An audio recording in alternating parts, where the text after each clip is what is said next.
નમસ્કાર મિત્રો, શું તમે ક્યારેય લીંબુના ફાડા ઉપર કાળી સોડા નાખી છે? કોઈ પણ થમ્સઅપ, કોકોકોલા તમે નાખી છે? જો ન નાખી હોય તો વિડીયો જોયા પછી તમે મિત્રો નાખવાનું શરૂ કરી દેજો. મિત્રો, તમારે એક ડીશની અંદર 3 થી 4 લીંબુ લઈને તેના તમારા ફાડા કરીને મૂકવાના છે.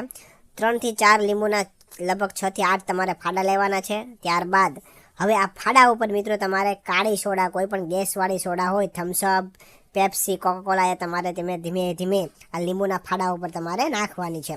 હવે મિત્રો નખાઈ જાય સોડા, ત્યારબાદ તેની ઉપર તમારે કોઈ પણ ટૂથપેસ્ટ તમે વાપરતા હોય, ક્લોઝઅપ હોય તો ક્લોઝઅપ તમારે ધીમે ધીમે આ બધા લીંબુના ફાડા છે એના ઉપર થોડી થોડી તમારે લગાવી દેવાની છે.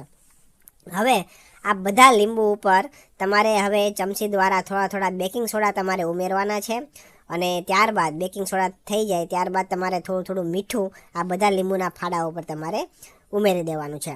હવે મિત્રો એક એક લીંબુ લઈને તમારે ડીશમાં નીચોવી દેવાનું છે અને ચમચીની મદદથી તમારે નીચોવાઈ જાય પછી તમારે મિક્સ કરી લેવાનું છે.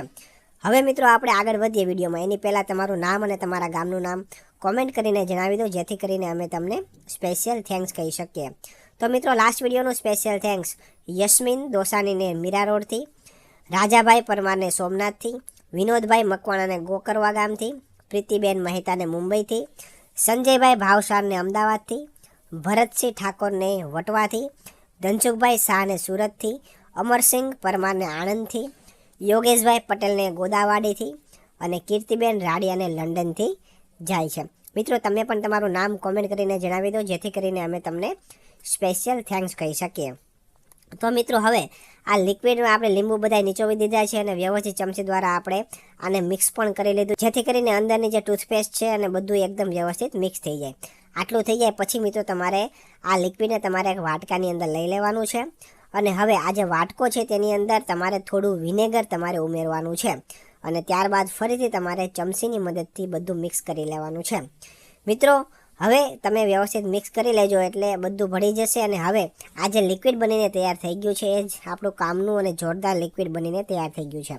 મિત્રો, આપણે વાસણ ધોવા માટે ઘણા બધા લિક્વિડ બજારના વાપરતા હોય છે ખર્ચો કરીને, પરંતુ ઘણા એવા લિક્વિડ હોય તો બરોબર વાસણો સાફ નથી થતા. પરંતુ મિત્રો, જે આ લિક્વિડ બનીને તૈયાર થયું છે, આ લિક્વિડની મદદથી તમે વાસણો ધોશો એટલે કે તમારા કટાઈ ગયેલા વાસણો હોય અથવા વધારે ચીકણા વાસણો થઈ ગયા હોય તો તમારે મિત્રો તેની ઉપર આ લિક્વિડ નાખવાનું છે અથવા કોઈ પંચ દ્વારા તમારે મિત્રો આ લિક્વિડમાં બોળીને તમારે વ્યવસ્થિત વાસણ ઘસશો એટલે જે પણ કાટી ગયો હોય તો કાટ બધો દૂર થઈ જશે અને ચિકાસ સાથે ચિકાસ પણ તમારી દૂર થઈ જવાની છે વાસણની અને તમારા વાસણો છે એકદમ નવા જેવા સ્વચ્છ બની જવાના છે.